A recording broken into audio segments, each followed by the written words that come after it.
Bonjour à vous. Aujourd'hui, nous allons parler de la réanimation cardio-pulmonaire chez le nourrisson. Alors, cette réanimation cardio-pulmonaire survient lorsque le nourrisson ou l'enfant est en arrêt ventilatoire, c'est-à-dire qu'il est inconscient et qu'il ne respire plus. À partir de ce moment-là, en fait, le but de la personne va être de pallier le manque d'oxygène et de pallier le travail du cœur.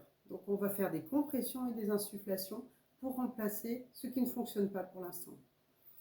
Pour ce faire, il va y avoir plusieurs étapes. Tout d'abord, nous allons évaluer la conscience du nourrisson. Ça, c'est le premier point. Ensuite, en évaluant la conscience, nous allons évaluer la ventilation. Est-ce qu'il respire ou est-ce qu'il ne respire pas? Si ces deux fonctions vitales ne fonctionnent pas, alors nous allons réaliser les gestes de secours adaptés afin de pallier le manque. Dans un premier temps, nous allons évaluer la conscience. Le nourrisson, bien sûr, ne répond pas aux questions simples ou aux ordres simples. Donc l'idée, c'est de le stimuler. Le stimuler au niveau auditif, en faisant du bruit, en claquant des doigts. L'enfant réagira si jamais il est conscient. Une autre stimulation qui est de mettre ses doigts, ses propres doigts dans la main du nourrisson. Un de ses réflexes archaïques va être de saisir et de bouger à ce moment-là. Et à partir du moment où en fait il réagit aux stimuli auditifs, au toucher ou au réflexe d'agrippement, à partir de ce moment-là, on peut considérer que le nourrisson est conscient. S'il n'est pas dans un état de conscience comme d'habitude, c'est-à-dire que s'il est un peu hypotonique, un peu mou, ou alors très très agité, à partir de ce moment-là, vous pouvez appeler quand même le 15 et avoir des informations là-dessus. Au niveau de la conscience, si donc il n'y a aucun mouvement, aucun signe, l'enfant n'ouvre pas les yeux, alors dans ce cas-là, l'enfant est inconscient. Maintenant, nous allons vérifier s'il respire. Pour voir s'il respire, en fait, il va falloir libérer les voies aériennes supérieures. Les voies aériennes supérieures sont composées de la bouche, du nez et de la partie donc au-dessus des poumons. Pour ce faire, il va falloir, en fait, comme vous voyez la position du nourrisson, là, de ce mannequin, c'est que l'enfant a une tête volumineuse. Donc, si on le maintient comme ceci, en fait, ici, vous pouvez avoir un coincement.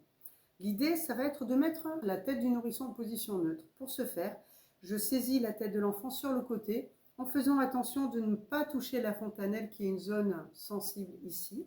Donc je le fais en me mettant de part et d'autre donc de la tête avec mes doigts, sans trop serrer. Je positionne une partie sur le menton pour aider à la bascule. La position de la tête est adaptée à partir du moment où le nez et la bouche sont en position horizontale, comme vous le voyez ici. Là, à partir de ce moment-là, la libération des voies aériennes est au moins réalisée pour pouvoir voir ce qu'il y a à l'intérieur. Je vérifie qu'il n'y ait pas un objet à l'intérieur. Si on a un, je l'enlève de façon digitale. Ensuite, le fait d'avoir la position horizontale pour la bouche et le nez va permettre en fait à la trachée de ne pas être hyper tendue.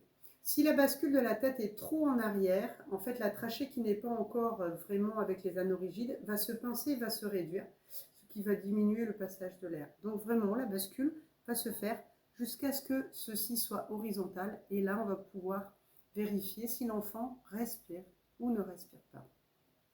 Pour ce faire, la respiration d'un enfant, on va l'entendre, la voir en voyant les mouvements du thorax et du ventre et la sentir au niveau de notre joue en se rapprochant. On va faire cette évaluation pendant 10 secondes. Donc je vais me rapprocher de l'enfant comme ceci. Je vais regarder le ventre ou le thorax pour voir s'il y a des mouvements.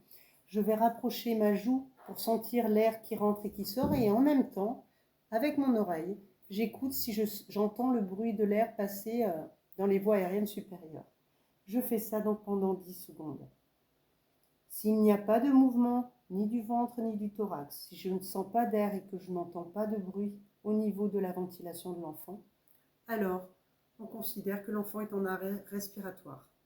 À partir de ce moment-là, l'idée est de prévenir le secours de façon urgente, le 15 ou le 18 ou le 112, de leur dire où vous êtes et ce qui se passe.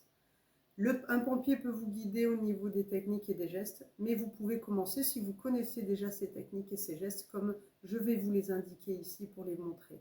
Le pompier alors pourra ajuster simplement par téléphone pour vous accompagner au mieux dans cette réanimation.